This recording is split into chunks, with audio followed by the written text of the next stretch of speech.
Simon was watching Formula 1 before the podcast, and I was just thinking a couple of days ago, just randomly, why there's no pod race game by anyone? Why there's no Star Wars pod racing game by anyone? I'm pretty sure there used to be one, but it's like... Yeah, on the It PS1. was a Nintendo 64, yeah. There was one on PS1. But why there's no, like, proper, like, on Need for Speed levels or Forza levels of, pod racing game? If I had to gander a guess, it might be because the original trademark Star Wars Pod Racer, I think Nintendo still owns that. I was about to say, if you don't know what the answer is, the answer usually tends to be legal. Yeah, I know it's usually legal, I would imagine, but I'm pretty sure... Now that doesn't explain the game. Why somebody couldn't do something similar. Also, frankly, I think another thing with like where the racing games have been going, another thing would have to be that they would have to create... I mean, I'm making it sound like a massive problem, but it is actually a problem when you have to consult your everything really with IP owner. The matter of creating like the new vehicles and everything, because that's the direction the racing games have really been going into. Well, except Formula 1, but even that one has been expanding in its own way. Yeah, like, having F2 and such.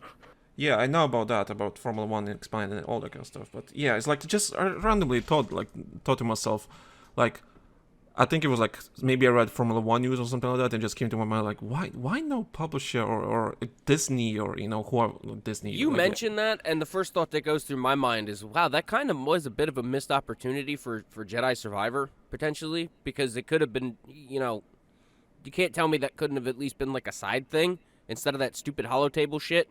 You you kind of went into it like in similar direction that I was going into in my mind, that obviously it would be actual like designer hell to implement something. Essentially implementing a game within a game obviously is never easy, but no, it's not. It probably is it's like the safest way I can think of like filling out if there is the, let's call it, climate for it, essentially making it like a minigame or something like that. That's probably the best chance. Although now, because we started talking about Jedi Survivor, you guys play. I think all of us played it, right? No, I haven't. Oh, okay. I have finished it. Oh, nice. Okay, uninstalled it. Here's the thing in my case. I know that I have to be in a very correct mindset to play it, because this is not the game genre I normally play. I'm also not used to normally playing on the controller, which is pretty strongly recommended with that genre.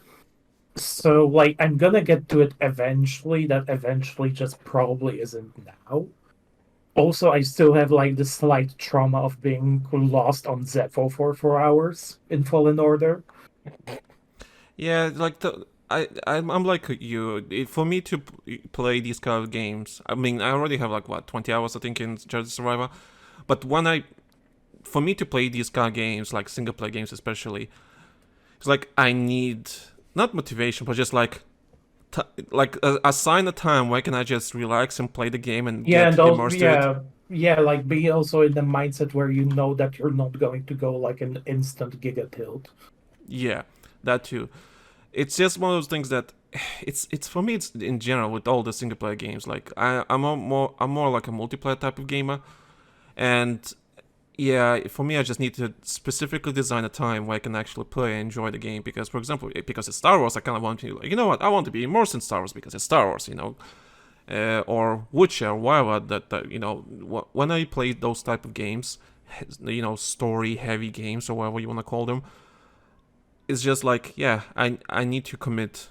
Yeah, I can't just sit down and play. Yeah, that's another thing, like the time commitment. Which is why, like, and now the game I'm kind of on and off playing is Red Dead Redemption 2. I finally got to it, and it took me so long to convince myself that, okay, I want to play that now, because I know that once I go in, especially with my tendency to get lost with, like, every tiny secondary activity that exists in a game, like, I know that once I go into it, before I'm done with it, it's gonna be like 100 something hours, and like I work, like I don't have infinite amounts of time, and I still want to play some other stuff. And the thing is, like, I don't want to take too big breaks because then I'm gonna forget how everything works. Yeah, And that's in the, actually true. and in the game of this size, that would be a pretty significant problem. Yeah, I always had that problem with, like, especially with which I remember I played for a while, took a break, a month or two, came back. I'm like, I don't remember jack shit what the fuck I was doing. Why do you have all these items in my pack? I don't fucking know. And that's part of the reason why when I started playing it, I wanted to just get like I'm not trying to say like get through it like it was a slog or anything, because it really wasn't. I think it took me all in all about 3, if not 4 days, a couple hours that I shot out of the day in order to get through it. And I didn't get everything because I'm the type of player, like, I will try and almost as close as I can to 100% the first go round. So I can kind of understand where Simon's coming from, where, making sure you have the time in order to be able to get to everything extra. But I will tell you from experience, everything that's extra in that game, it's so quick. And at the point you discover it, you either can do the thing and you just mow through it and get it done real quick, and it takes like maybe 5 to 10 minutes most in some cases, where you can't do the thing and you just have to progress the story in order to come back later in order to be able to do it. Like, there's going to be chests that you're going to find that you're just not going to be able to open until like the very last chapter of the game because it requires specific abilities. You won't be able to get like all of the obvious, like, out there, the buffs and the skill points and everything to it, because like I did pretty well. And as far as the difficulty curve goes, it's very, there's depending upon the performance now, because I played it on the third highest difficulty up until a certain point where my rig was just giving me so many frame drops and everything that I couldn't get parry timing down properly, especially when I had like massive groups of enemies around me and shit, because there are times where you get fucking swarmed, and if you can't react quickly and you can't parry and block when you need to, you're gonna get frustrated really fucking quick.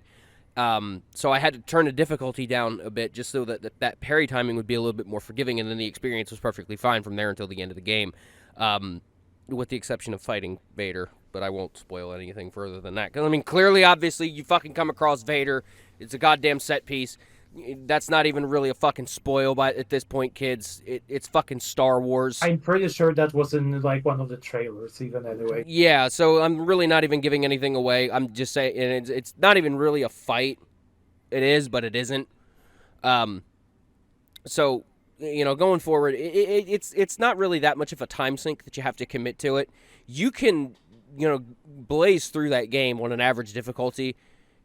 Even if you really want to just go full casual, you can turn the difficulty down to a story mode that they have on there where it's pretty much, it just walks you through everything, because I kind of tinkered with that difficulty level to see exactly how easy it was. Which is I like having that option. That's normally a pretty good thing. So yeah, it is, and it helps players who don't necessarily have the time in order to quote unquote get good. You just want to enjoy the content and enjoy the story mode of it, and I love that concept. Or it's even nice if you like decide, because I mean, in the end of the day, it's a game that on, let's say, quote unquote standard difficulties, and especially on higher ones, especially later in the game, that's the type of game that would expect you to know let's say, the game mechanics, use them to your advantage, really get the feel for timings and such.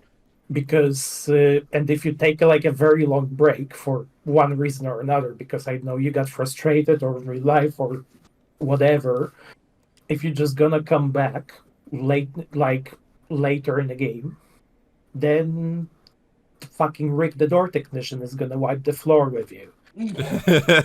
Oh yeah, Rick the door technician. I forgot. Oh my god, that was so hilarious. I remember running into him, and I just like grabbed a hold of him and then turned around and just threw him out of the door behind me and just kept going. It was fucking epic. One thing, because I might not have played, but I have seen that scene.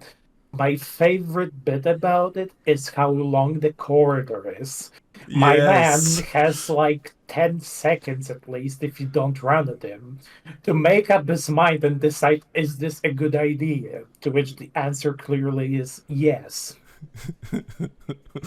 Yeah, I love that bit. It's just like, oh, you defeat a boss now. Rick is dead. It's just